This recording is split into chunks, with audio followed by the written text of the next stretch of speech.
aucun prophète ne trouve un accueil favorable dans son pays. Mais pourquoi?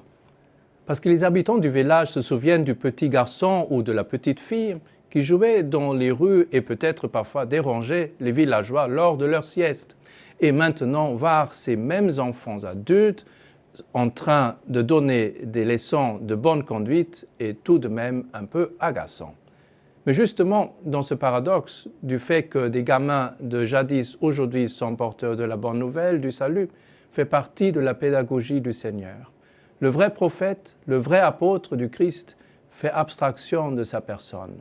Ce qui compte pour lui, c'est le message même du Christ, le Verbe fait chair, afin que cette parole s'incarne à nouveau dans les cœurs qui l'écoutent, afin que chacun d'eux devienne à leur tour un autre Christ. Mais malheureusement, aujourd'hui, l'homme a plus de difficultés à se laisser toucher par une parole qui demande une ouverture, une vision du cœur qui transperce la simple apparence.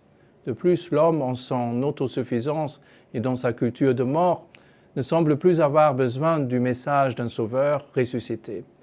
L'homme songe à pouvoir se sauver soi-même des égoïsmes des autres pour mieux vivre les siens. Mais justement, parce que le monde ne cherche pas son sauveur, Jésus nous supplie instamment d'être nous-mêmes aujourd'hui le signe vivant de notre propre espérance, le signe éclatant de la résurrection du Christ.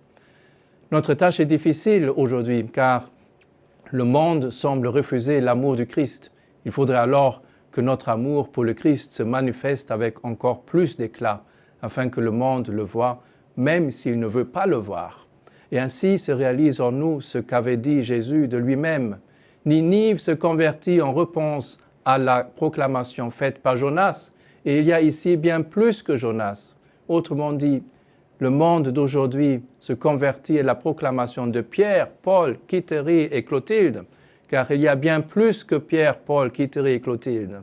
Ce n'est plus moi qui vis en moi, c'est le Christ qui vit en moi. Ayez un joyeux carême.